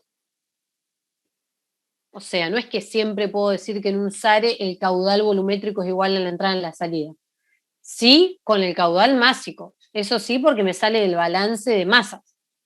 Pero no con el caudal volumétrico. Hay que tener cuidado que otra condición es que la densidad se mantenga constante. Esto, chicos, lo vamos a usar mucho para calcular, por ejemplo, flujos másicos en la entrada de una tobera o en la salida de una tobera, en donde las velocidades del fluido se hacen significantes y donde tenemos un área definida, etcétera, etcétera. Bueno, hasta acá. Ahora vamos a ver ejemplos de aplicación, así que hasta acá necesito que no tengan ninguna duda, al menos por ahora. Igual esto lo van a ver en la práctica. Profe, ¿me puede repetir porque estaba tomando apunte? Sí, Lo del decime. flujo volumétrico. Que yo si tengo un sistema abierto en régimen estacionario, sí aseguro que el flujo másico es el mismo en la entrada y la salida, pero no puedo decir que el flujo volumétrico es igual en la entrada y la salida. Solo es igual en la entrada y la salida del flujo volumétrico si la densidad es constante, es decir, si la densidad en la entrada y en la salida es la misma y entonces hablamos de que tenemos un fluido incompresible. Perfecto, gracias, profe. Bien, entonces, algo importante, chicos, es que el primer principio, como lo vimos, esa ecuación infinita, no tiene una deducción. O sea, es algo que se observa y que ocurre en los sistemas. Es como que yo tengo una caja negra y veo que entran energías y veo que salen energías y entonces la energía de mi sistema varía. O sea, no hay una deducción del primer principio. Entonces, ahora vamos a ver algunos ejemplos para que ustedes vean efectivamente cómo es que se aplica este primer principio y no salgan corriendo. Profe, disculpe. Sí. Uy, perdón, una preguntita rápida. Usted está diciendo SARE acá, pero ¿quiere decir que es sistema abierto en régimen abierto, estacionario? Perdón. Sí, perdón, ahí me olvidé. La A es de abierto, bien. La A es de abierto, sí. SARE significa sistema abierto en régimen estacionario. Cuando tenemos un sistema cerrado en régimen estacionario vamos a anotar SCRE. Y en el anterior que yo les puse nada más SRE es sistema en régimen estacionario. Pero acá no sé si es abierto o cerrado. Discúlpenme, chicos, me olvidé de aclarárselo. Profe. Sí. Que sea régimen estacionario ya no está diciendo que la propiedad, que como puede ser la densidad, se mantiene constante. pero en el tiempo. Pero nosotros acá estamos evaluando en la entrada y en la salida. ¿Y qué significa que sean distintos, que sea otro fluido, No, por porque ejemplo? esto no tiene nada que ver, porque yo siempre que voy a medir en la entrada voy a medir una densidad. O sea, en el tiempo esta densidad en la entrada no va a variar, pero en el espacio, o sea, si yo ahora me voy a la salida del sistema, sí va a variar, esa densidad va a tener otro valor. Yo lo que hay que tener claro es que en régimen estacionario las propiedades del sistema no varían en el tiempo. Y esto es en la frontera. Esto significa que yo siempre que voy a medir acá, voy a medir una densidad. Y si me voy acá, siempre voy a medir otra densidad. Pero esto en el tiempo no varía. Las propiedades de mi sistema dentro del sistema no varían. Está bien. ¿Está bien? Sí, gracias. Profe, y de paso ahí, yo no puedo ingresar con un líquido y salir con un gas y tener... Sí, totalmente. Se me mezcla ahí con esa de que el caudal volumétrico debe ser igual. Claro, pero vos vas a tener... Pero el caudal volumétrico lo que se refiere es la cantidad de masa en el tiempo. No importa si esa masa es gas, líquido, mezcla. Lo importante es que si a vos te entra gas y líquido, lo que sale tiene que ser la suma de esos flujos másicos. Pero ahí no cambié la densidad, esa sería como la pregunta. Sí, bueno, tenés que verificarlo, digamos, pero si es estacionario... Claro, pero acá estamos para flujo uniforme y unidimensional, no se olviden de esto. En ese caso no tendrías flujo uniforme, ¿no? Está bien. Ahí ya me marco, digamos, en eso. Claro. Estas son las hipótesis simplificativas para poder utilizar la ecuación de continuidad. Pensé que te referías al balance de masa. Sí, igual se me había mezclado un poco todo, pero ahora sí, ahí va. Bueno, discúlpame.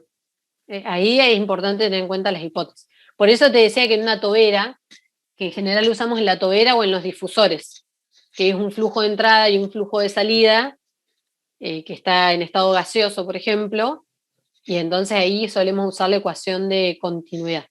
O necesitamos averiguar la masa en una entrada y ahí podemos usar la ecuación de continuidad. Bueno, vamos a ver. Sí. Antes que pase, una analogía para decir esto de continuidad, se puede decir que la densidad del sistema, no hablando de los caudales entrantes y salientes, se mantenga constante. Pero eso tendría que ver con sistema estacionario, ¿no? O sea, que tampoco cambia el volumen. O sea, si el sistema está en régimen estacionario, el volumen del sistema no puede cambiar. Pero acá estamos hablando de la entrada y la salida, digamos. No sé si podés... Yo no diría, porque en realidad acá te puede cambiar. Entre la entrada y la salida te puede cambiar. Lo importante es que esta multiplicación de estos tres factores te dé igual que la multiplicación de esta. Eso no requiere que esto sea constante. En este caso te requiere que la densidad sea constante. No, yo me refiero a la densidad del sistema termodinámico. Sí, ¿qué pasa? Sí, si es SARE no puede cambiar en el tiempo. Está bien. Ok.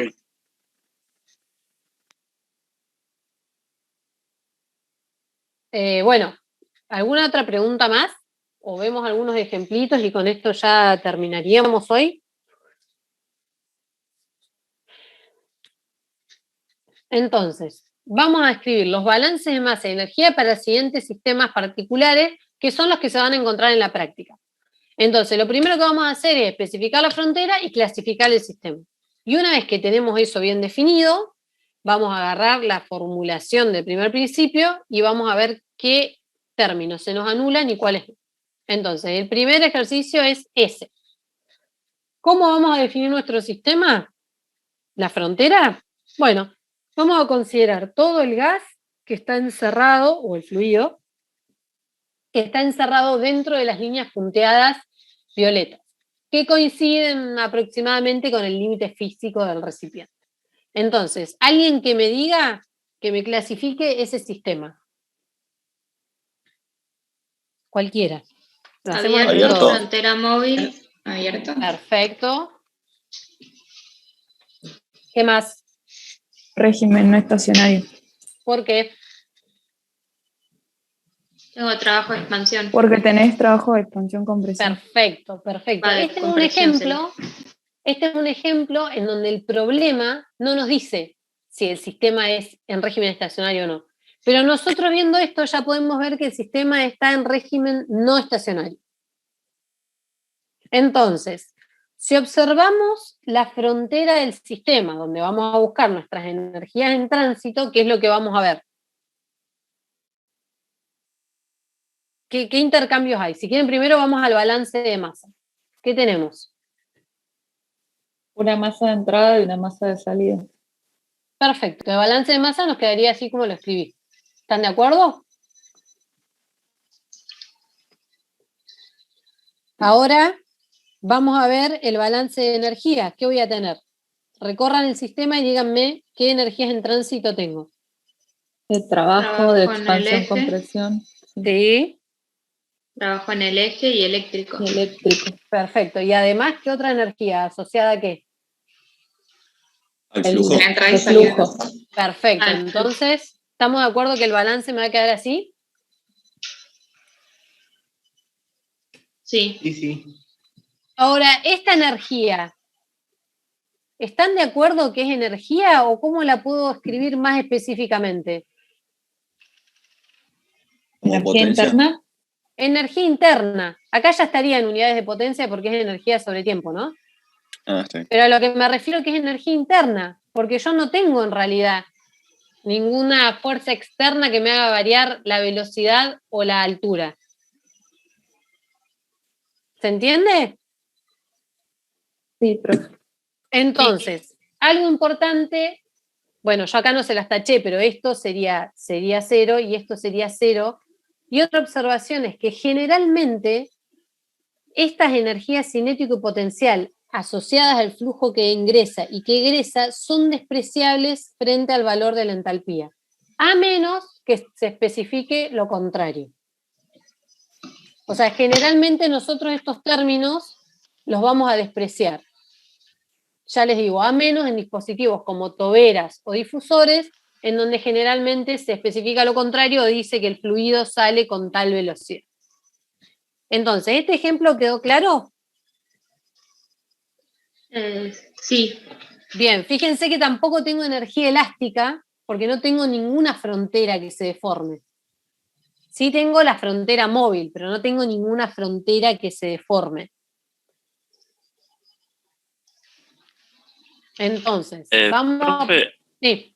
eso no me cierra. Lo de la frontera móvil, ¿no sería energía elástica esa?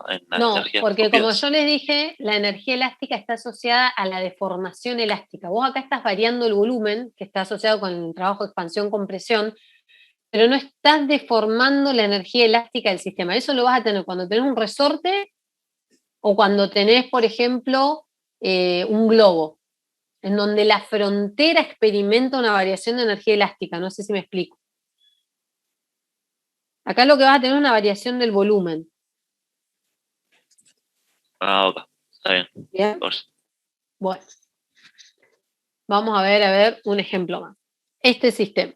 Vamos a definir primero la frontera. Nuestra frontera, una vez más, va a ser toda la masa de fluido que está dentro de esa línea punteada. Este es el mecanismo y la metodología que tienen que tener para los ejercicios del práctico. Si no está el dibujito lo hacen ustedes. Acá está fácil porque el dibujito me lo dan. Profe, Entonces, una consultita, sí. perdón. En Sí. el ejemplo anterior, entonces, ¿no consideramos intercambio de calor? Bueno, intercambio de calor. Acá no nos dice, pero vamos a considerar, por ejemplo, que es adiabático.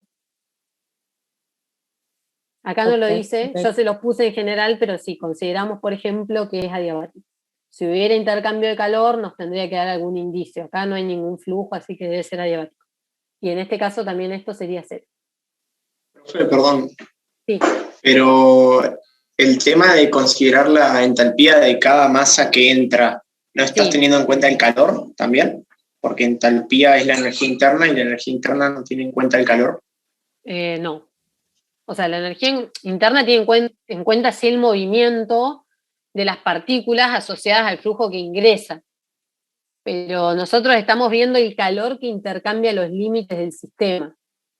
No como este calor lo habíamos visto que ocurría cuando había un gradiente de temperatura entre el entorno del sistema y las paredes eran diatérmicas. No estamos hablando del calor localizado acá, que por ahí, no sé si te referís a eso. Bien, bien. Tiene que haber un flujo de calor que atraviese los límites del sistema. O sea, acá tiene que haber una flecha que me diga Q. Como en este ejercicio que vamos a ver ahora, que, ¿ven? Acá está claramente el calor de salida.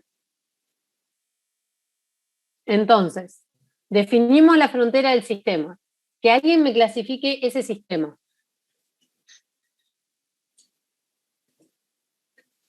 Sistema Diatérmico, cerrado. rígido. Cerrado. Sí, rígido. En régimen no estacionario. Y acá es régimen no estacionario. Pero yo acá me parece que me olvidé de ponerles algún indicio. Profe, no Pero entiendo cómo se dan cuenta de eso del régimen. ¿Cómo se dan cuenta de qué? Del régimen estacionario o no estacionario. No, Ahí acá me- en este caso falta información. Yo no les dije nada. Pero Claro, si fíjense, la energía pero ahora, interna estuviera constante, sería. claro, ahora eso es lo que quiero que veamos. Justo acá porque me dan los valores. Claro. Entonces vamos a ver eso. Si yo tengo el balance de masa, estamos de acuerdo que 0, 0. Sí. O sea, la masa permanece constante. Vamos ahora al balance de energía. Estamos de acuerdo que no hay masas, estamos de acuerdo en que no hay una fuerza externa que me esté moviendo el recipiente para arriba, para abajo, o que tenga velocidad, entonces va a ser energía interna, y vamos a tener calor y trabajo intercambiado. Sí. Pero fíjense, nosotros tenemos, yo acá en realidad les puse potencia, esto está mal porque me faltaría un segundo acá abajo, ¿no? ¿Se entiende? Debería ser sin el puntito, es energía únicamente. Fíjense, el calor que sale tiene que tener su signo asociado, o sea que es menos 500 va a ir acá. Menos 500. Y el calor que entra tiene que ser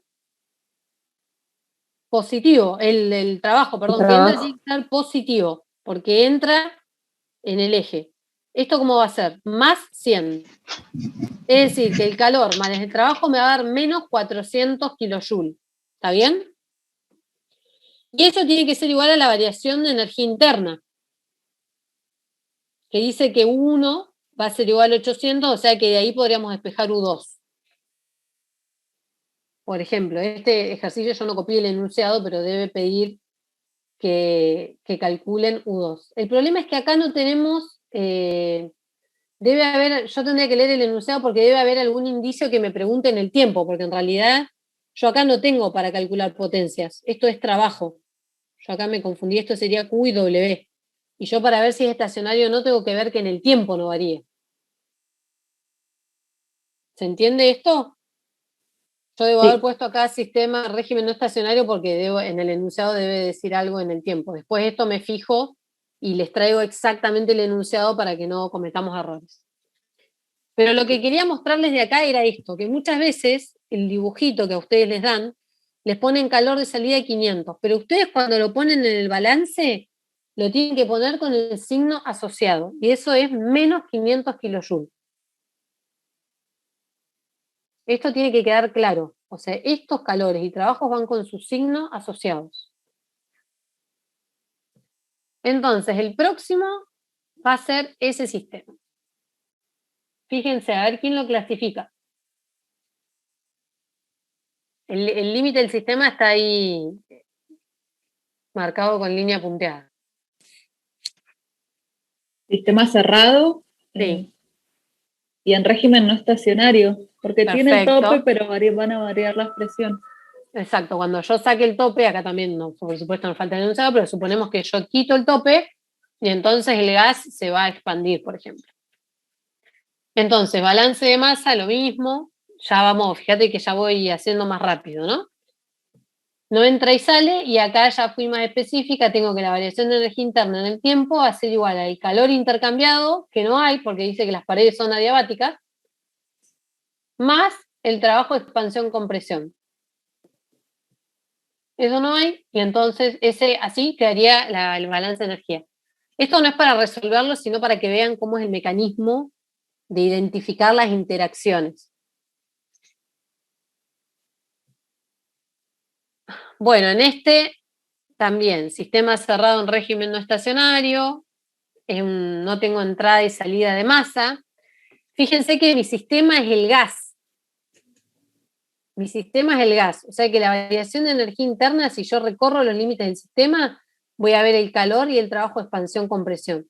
Si yo tomara como sistema mi resorte, yo ahí sí vería una energía elástica, porque mi resorte va a variar su desplazamiento y entonces ahí sí vería un trabajo elástico. Como yo acá tomo el gas, yo lo que voy a ver sobre el gas es un trabajo de expansión-compresión y el calor.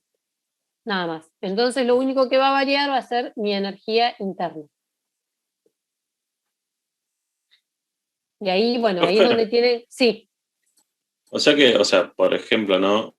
Siempre nos va a convenir fijar los límites del sistema para simplificar las cosas.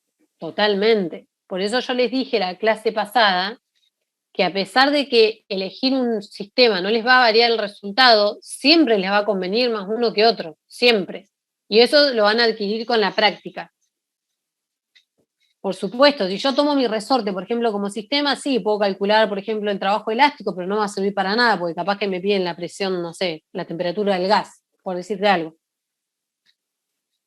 Por eso es importante en la práctica que la hagan, que vayan a la práctica y que vean las distintas formas que tienen de resolverlo. Por ahí les va a pasar que ustedes lo resolvieron de una forma y cuando van a la práctica lo resuelven de otra. Y llegan exactamente al mismo resultado. Y no es que esté mal, pero seguramente un camino les va a facilitar más que el otro. ¿Está bien? Siempre es en función de lo que les pide el enunciado. Acá, miren, les copié un enunciado, este es re fácil, pero acá les copié un enunciado que creo que tienen en la práctica. No estoy segura. Dice, por un motor eléctrico de corriente continua circula una corriente de 60 amperes a 24 volts. El flujo de calor cedido por el motor, fíjense, flujo de calor cedido por el motor en régimen estacionario es de 390 kilojoules sobre hora. O sea, eso es potencia, porque tengo energía en un tiempo determinado. Y nos pide que determinemos el par producido por el eje de salida en newton por metro si la velocidad del eje es 1200 revoluciones por minuto. Entonces, este es el esquema que les da el problema. Mi sistema va a ser el motor, que es esta línea punteada que está acá marcada, que ya lo trae. Entonces, fíjense, ya me dice que funciona en régimen estacionario. ¿Y cómo es el sistema? ¿Abierto o cerrado? Cerrado. Cerrado. Entonces, sistema cerrado en régimen estacionario. Balance de Si no masa. nos dijera que está en régimen estacionario, lo podemos sacar igual por los trabajos que tenemos, ¿no? Bueno, pero ahí Porque tendrías el único que es ver el técnico. cómo varía en el tiempo. Si te da que la suma de los trabajos en el tiempo más el calor te da 0, eso significa que está en régimen estacionario. ¿Está bien?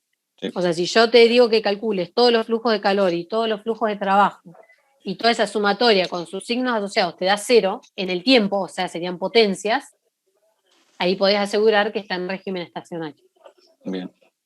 Entonces, lo más general, tiqui, tiqui, tiqui, pero nos dice que está en régimen, primero que es cerrado, o sea que las masas de entrada no las tengo, las masas de salida no las tengo, y 0 por ser régimen estacionario. No hay variación de la energía en el tiempo. Entonces, uy, ahí me quedó colgado, vamos a tener calor que nos dice que lo cede y nos da el valor, la potencia, digamos, ¿no? Trabajo en el eje, que no tenemos ningún dato más que a qué velocidad gira el eje en el tiempo, y el trabajo eléctrico, que no nos los da directamente, pero nos da el valor de la corriente y el voltaje. Entonces, el calor, ya tenemos el valor que es 390 kilojoules sobre hora.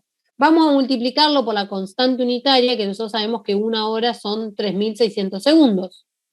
O sea que el calor, o sea, la potencia, digamos, la puedo expresar como kilojoules sobre segundo, que van a ser kilowatt. ¿Esto entienden el pasaje? Sí. Sí. Bien. Sí.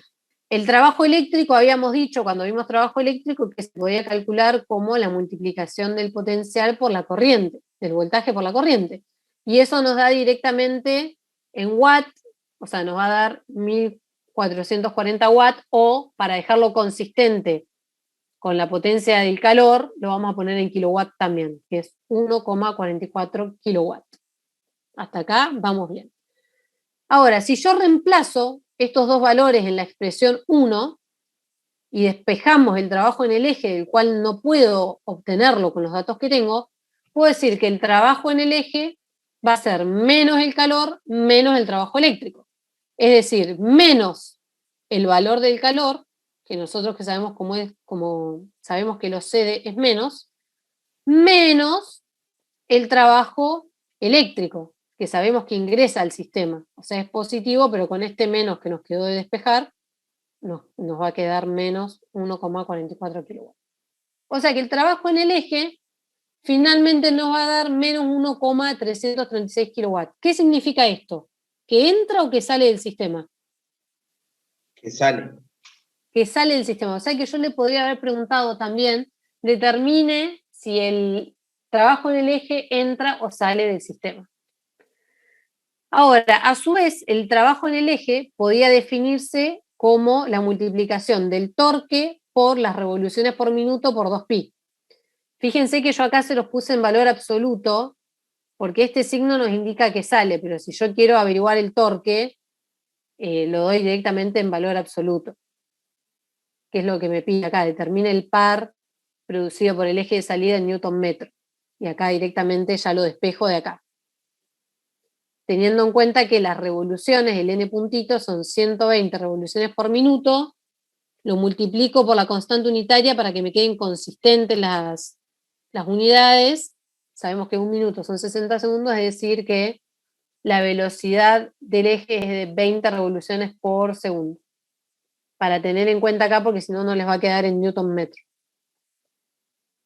¿Se entendió, chicos? Este, por ejemplo, es un problema que creo que lo tienen en la práctica. Es bastante sencillo.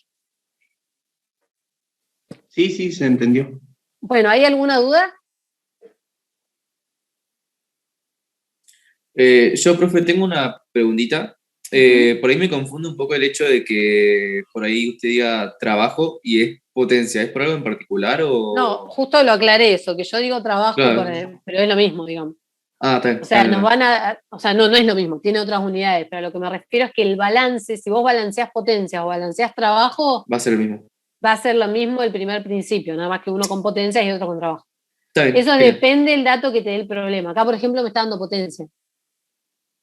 O sea, esto Bien. sería flujo de calor en el tiempo. Pasa que nosotros estamos tan acostumbrados a hablar de trabajo y calor que Claro, sí. a Sí, veces sí, nos está lo bien. salteamos. Pero sí presten atención, en realidad yo tendría que ser más atenta a hablar, pero bueno, presten atención a si tiene el puntito o no, o en qué unidades lo dan. Ustedes ya saben que kilojoule, o sea que energía, que es joule, en tiempo es potencia, que eso es igual a watts o kilowatts. O Bien, sea, o genial. suman Gracias. todo en potencia o suman todo en trabajo. Tienen que ver qué datos le da el problema. ¿Alguna duda más, chicos?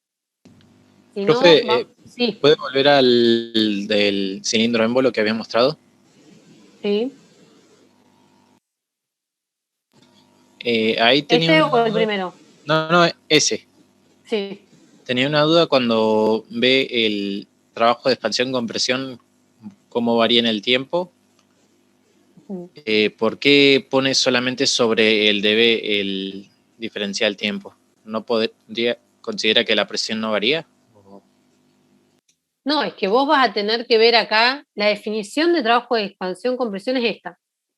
Es menos la presión, que la presión sí depende cómo sea esta relación. Por ejemplo, si la presión del resorte tiene una función, entonces la presión te va a variar en función de eso. Pero la definición de trabajo de expansión-compresión es menos la presión, como sea su ecuación, por el diferencial del volumen en el tiempo.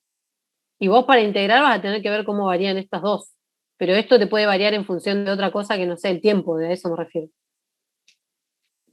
Lo que sí o sí te varía en el tiempo va a ser el volumen, porque esto se expande o se comprime. La presión también te va a variar, también te puede variar, pero la definición de trabajo de expansión-compresión es esta. Menos la presión por el diferencial de volumen en el tiempo. Claro, sí. O sea, pero yo puedo encontrar una expresión, vos acordate que el volumen muchas veces lo podemos dejar en función cuando veamos, por ejemplo, las transformaciones politrópicas o el gas perfecto. Yo el volumen lo puedo dejar en función de la presión y esta definición se me transforma todo en una ecuación de presión que varía en el tiempo. O sea, para eso tenés que ver cómo están relacionadas estas dos variables.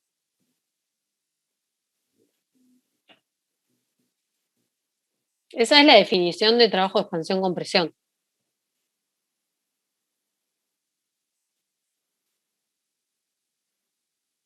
¿Alguna duda más, chicos?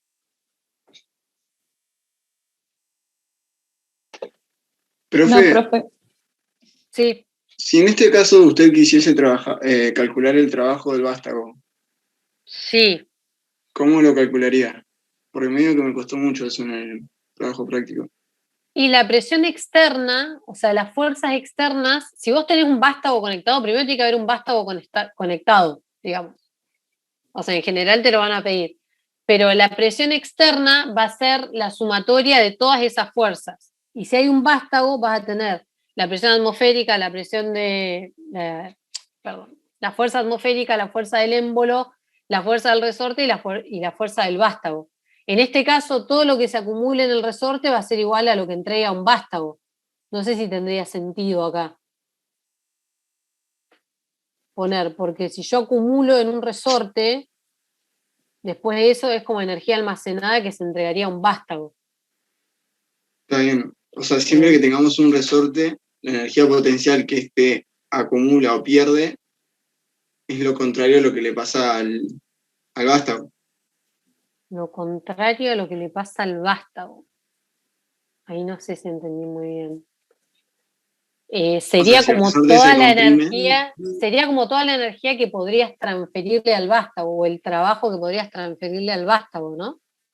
Claro. Porque el resorte acumula. Sí, no sé si le resolvieron ese ejercicio en el pizarrón.